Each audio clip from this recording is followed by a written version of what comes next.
Yeah. I'm just totally drained. Yeah. And I'm not finding sleep as much as I was a few moments ago, but I've just been noticing my body just being Yeah. totally exhausted Yeah. and drained. Yeah. Yeah. All I want to do is fall asleep, Yeah. like on this floor. Right. Yeah.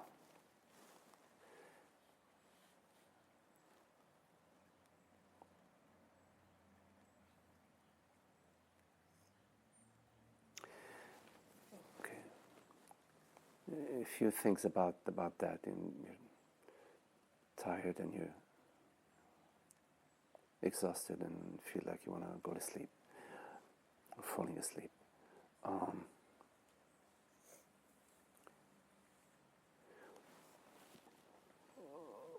Obviously, there are sometimes some factors that that affect, your the tiredness in the body and the need for the body to rest. And if you had, for example, a very active day for the body the day before or so, and the body didn't have enough chance to rest, then it will today in this quiet meditative space it would just want to catch up, to sort of get some rest. So that requires for you to sort of be more judicious with, as much as possible, of course, with managing your activities and giving your body the rest. First, paying attention to your body and giving your body the rest that it calls for. At the same time, also in that same vein, to also pay attention to sometimes the mind overrides the body, meaning thoughts, override what the body is saying.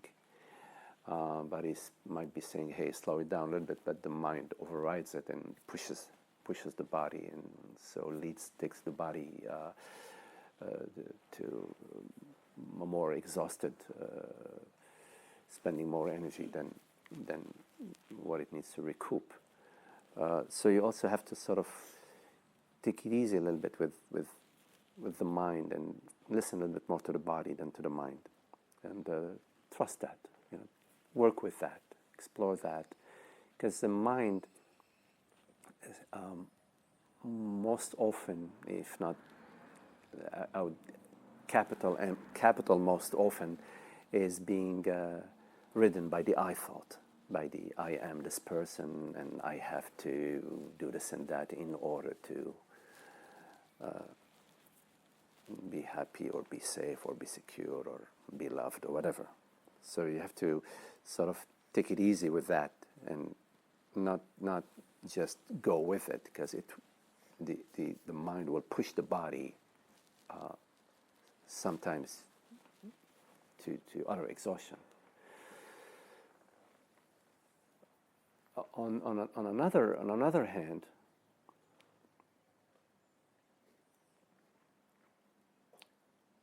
there is a resistance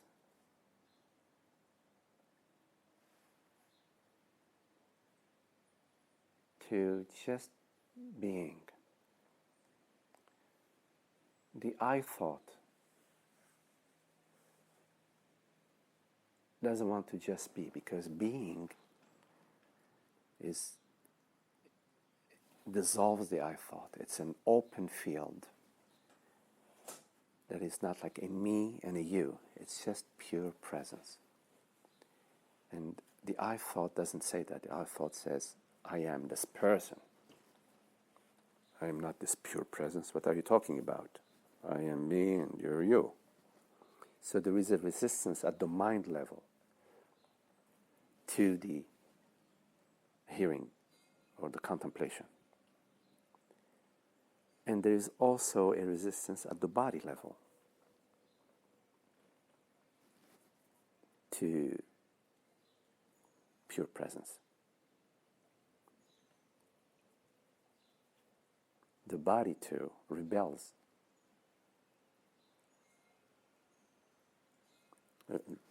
Doesn't want to be in the pure presence. And would say, oh, I want to go to sleep. And might go to sleep. Sometimes there are people who fall asleep in satsang.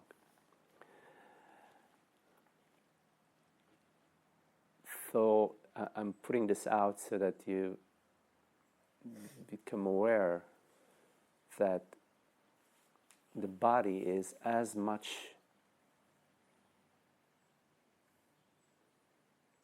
is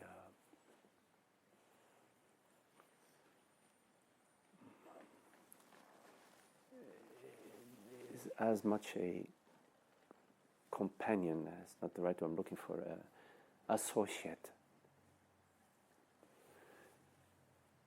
in ignorance, in the process of ignorance, meaning identification as a body-mind, than the mind. The body is a active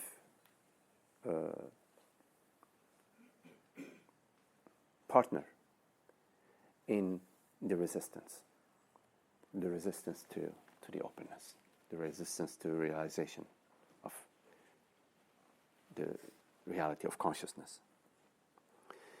And one of the ways in which it will express itself is through exhaustion and tiredness and sleepiness and so on.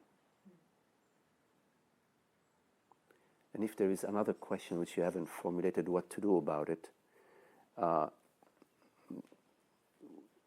just the understanding of what we're just sharing right now is sufficient. Yeah?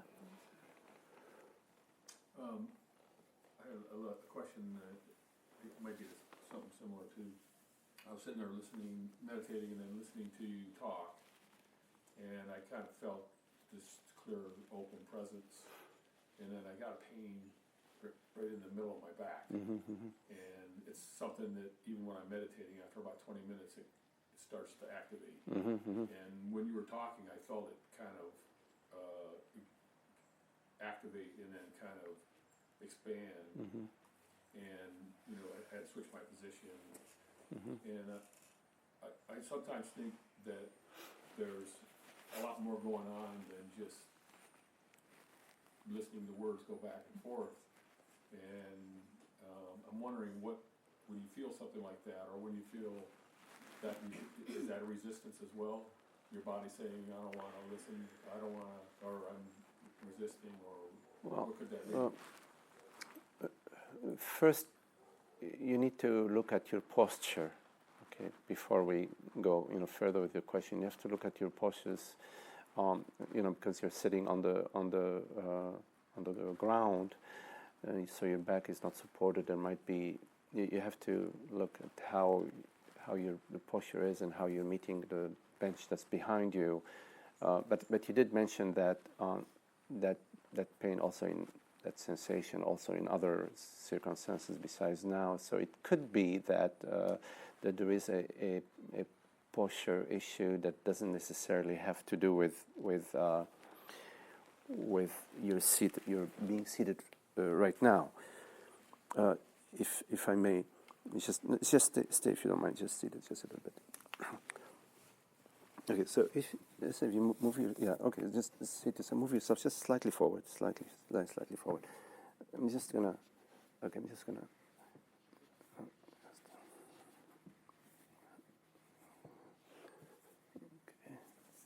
Yeah. Okay. So, yeah. So is this how you usually sit? Yeah. Is this how you usually sit? Okay. I'm just wondering if it feels good. If just make sure that this part of your body, right here, where my hand is, doesn't go this way, right, and stays more that way, that feeling. Okay, you might you might want to raise your cushion, raise your pillow a little bit by having another, if you do use a cushion at home, to raise your bottom up by a few inches. That might help in the angle. So and also of course, like relaxing your shoulder and not bending forward. As you bend your head forward, it will pull on some. So there might be some adjustments to the posture, that you can like look into if you do a lot of sitting on the floor, for example. There are people who could guide you. If you contact me, I could comment with you about some people that could guide you in adjusting your posture. But besides that, okay, having spoken to that,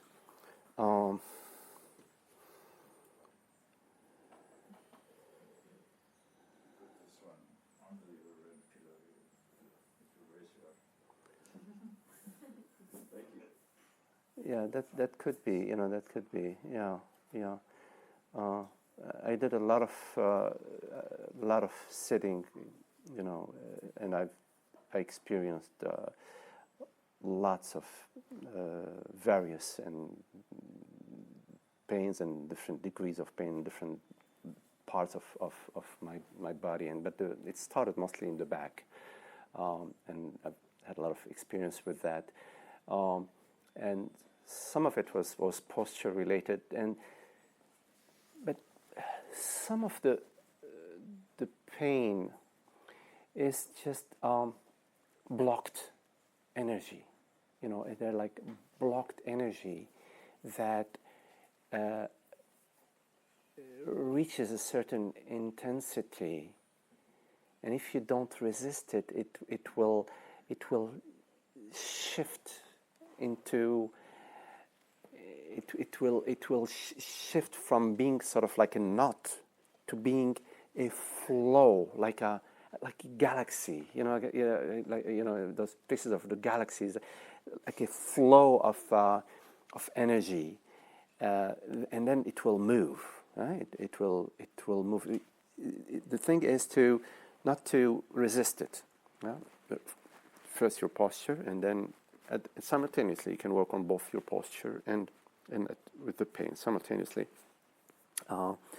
So you relax, you relax around it. You relax conceptually around the pain. You're not resisting the pain conceptually, and at your body you open up. You give the sensation, your total relaxation, the space, the entire space that it needs.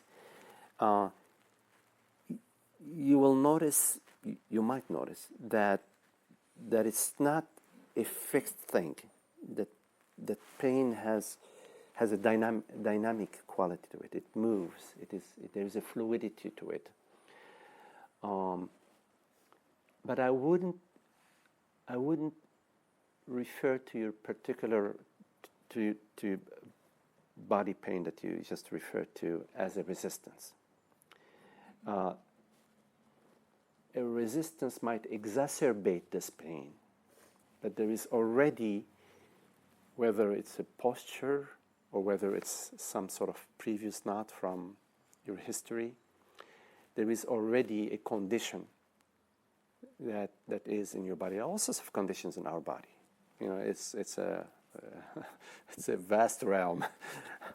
But what's lovely about it is that it's an infinite realm.